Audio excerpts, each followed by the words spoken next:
Good morning, St. Francis, and good morning, people of God. It is Monday, the 7th day of April, 2025. It is Monday of the 5th week of Lent, the final full week of our Lenten season, and I'm coming to you from San Diego.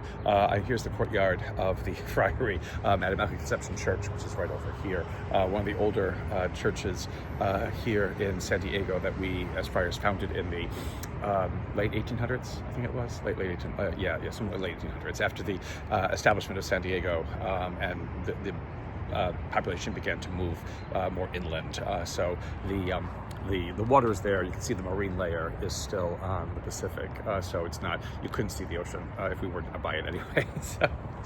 But it's quite nice. It's quite, again, San Diego is always lovely. So and it's a nice cool day because of the microclimate here in San Diego that make it an agreeable place to live in one way.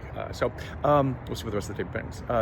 But on this Monday of the 5th week of Lent, forgetting where I am, Monday the 5th week of Lent, we have two cases of the Mosaic law about testimonies. And again, the Mosaic law, it was that if two men testified together against or for something, then that thing had to be either against or for. And so again, the testimony of two witnesses is valid, and generally those witnesses were men.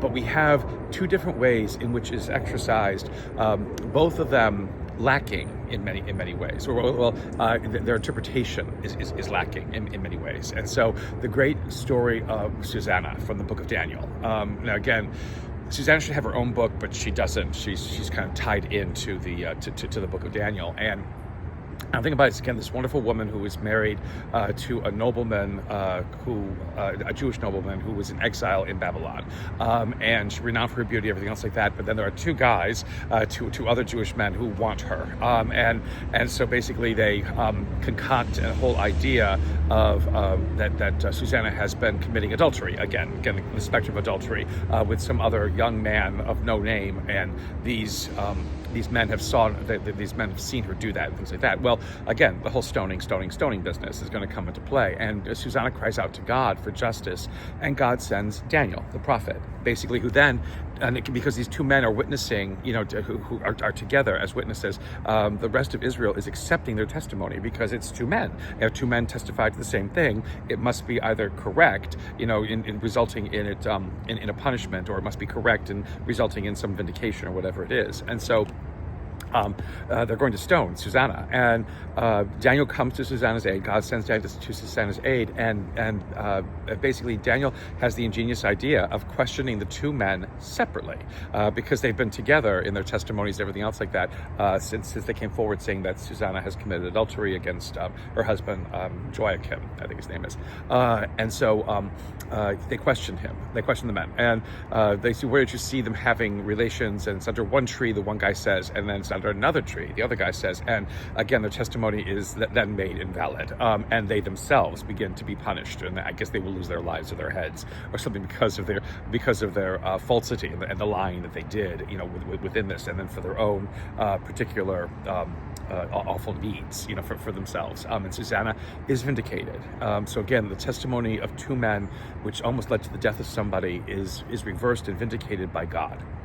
Now we come to John's gospel, in which the Pharisees and the scribes are basically saying to Jesus, "You're doing all this on your own. Nobody's sending you. You're all making this up. It's all a lie. It's all a lie." And Jesus basically says, "It is the Father and I who are saying this. The Father who has sent me, the Father who has given me this wisdom, who's instilling in me the need to proclaim, the need to say, that this is the way Israel needs to live, and the way that Israel needs to understand itself, and care, for each other, and care then that needs to be given to God." And the Pharisees, refuse to believe that. But Jesus says, here's the testimony of two individuals, me and the Father. And yet you refuse to believe that. You refuse to believe that. And again, it's to your own loss and to your own sadness, that you are not recognizing or listening to what it is that I'm having to say, again, which gives freedom. Again, so this whole, idea, again, of what we as human beings put up to keep ordered society, God reverses once again, and God turns it, on its head. Because again, in both cases, it can be abused, and it can be used in ways, that can really hurt, if not one life, many lives, because we refuse to see, we refuse to listen to what God is doing. let us, never fall into that trap of basically not believing, the correct testimony that God can give through individuals, and the correct testimony that God gives by God's own self of what is true and of what is real for us as human beings, and what is needed for us as human beings to establish and create, that wonder and beauty that we have been originally created for. A continued blessed Lenten season, St. Francis and people of God from San Diego. May the Lord give you his peace.